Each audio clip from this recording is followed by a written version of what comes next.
Quick test. Here are 6 different yet common ways people hold chopsticks. Can you spot the correct method?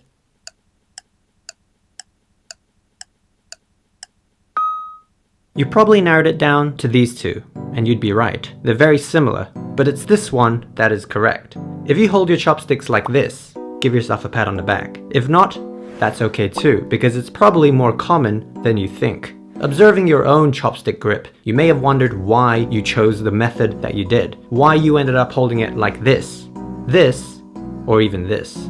I'll be getting into that soon, but first, some context.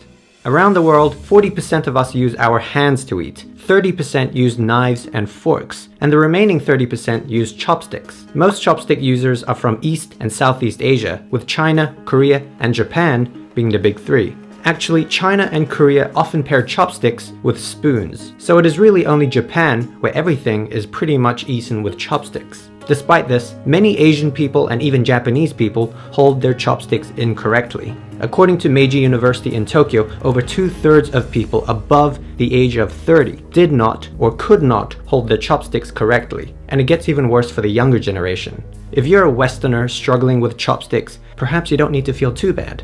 On the other hand, if you want to master using chopsticks to this level, you might want to start practicing the right way. Okay, now let's get into the why. Using chopsticks would have come naturally to some of you, but not so much to others. Your ability or inability can be due to a combination of factors. Here's the first one: initial hunger. The first few times you used chopsticks, how crazy hungry were you? Were you so hungry that you didn't really care how you grabbed the food, so as long as you could shovel it into your mouth? Or were you only kind of hungry, not minding the 20 or so seconds it may have taken to figure out the most efficient technique? Whatever the case, it's likely some variation of your initial chopstick grip has stayed with you till today. The next one plays an even bigger role: finger dexterity. Some people just find it easier to move their fingers in all directions, and with coordination. That's my hand there. Kinda freaky. See if you can do this. Straighten out your fingers and have your index finger sit on top your middle finger like that. Then straighten out the joint. Easy? Okay, then move it 1 finger down. Do the same with the middle finger sitting on top your ring finger. Straighten out the joint. If you found this movement hard, then holding your chopsticks the correct way might have been a challenge. If you want, you can move 1 finger down yet again, your ring finger on your pinky. This last one doesn't really affect your chopstick skills, but it is fun to try. By the way, these movements do get easier with practice. If you're a pro, try switching hands. By this point, I have to stop recording for 5 minutes because of cramps. I'm back. Moving on to the next one, pencil grip.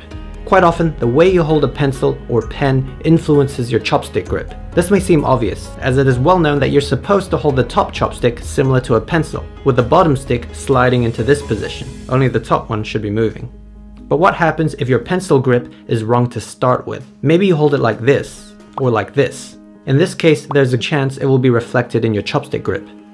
Left-handers have it the worst though. Writing has always been an issue for various reasons, and as such, you can expect many lefties to have wackier chopstick styles. Parental guidance is also a factor.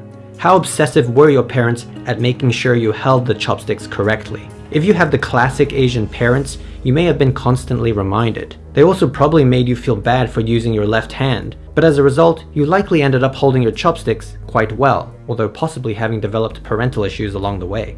Anyway, conversely, if your parents didn't really care about this kind of stuff, you might have grown up in a family of rather liberal chopstick users. This last one you might not have thought of, but the type of chopsticks you're used to could have shaped your technique. The 3 main types of chopsticks are Chinese, Japanese, and Korean chopsticks, with Southeast Asian chopsticks being quite similar to the Chinese. The Chinese chopsticks are the thickest and longest of them all, often made with bamboo or melamine, and with a thick flat tip.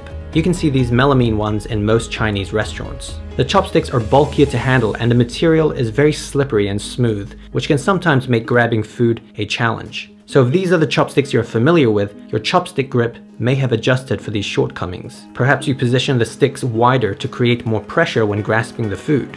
Or you hold the chopsticks higher, which can be more difficult to handle, but distributes the melamine weight more adequately for the fingers. On a side note, and this is for any type of chopstick, you may see many non-Asians or chopstick newbies going the other end, as this gives more control despite the poor weight distribution. I should mention that one benefit for the larger Chinese chopsticks is that you can grab more food at once. Japanese chopsticks are smaller and lighter in comparison. They're often made of wood, and here you can see it tapers into a point. This allows for a higher level of precision and versatility. It is said that it was designed this way to pick out tiny fish bones from whole fish. Whatever the reason, the Japanese chopsticks, with all its advantages, may have an unexpected downside. One might not always feel the need to hold chopsticks correctly, as a poor technique can still get the job done, especially since in Japanese cuisine, food is often prepared bite-sized, perfect for chopstick use. Korean chopsticks are the most difficult to use. They're flatter, have a blunt tip, and are made of stainless steel, metal, which makes it quite heavy and frictionless. I'm not as familiar with these chopsticks, so I'm not exactly sure of the relationship with different grips, but in South Korea, as with most places, you'll see a fair number of people holding it incorrectly. On a side note, if you're from Singapore or Malaysia, you'll notice many people don't see this as the correct method. Instead, it's something like this. I'm not sure how it evolved that way, but if you have any insight on the matter, let me know in the comments. Okay, let's go back for a second, back to the myriad of ways people hold their chopsticks. You may be wondering how your chopstick method stacks up with everyone else's. Is it closer to this end? Or do you hold it like a dork? I will be analyzing the 10 most common incorrect ways to hold chopsticks in a future video, so make sure you're subscribed to get that. I hope you enjoyed this topic, and if you have any questions or thoughts, let us know down below. Thanks for watching, hit that like button, and stay tuned for more interesting Asian-y videos.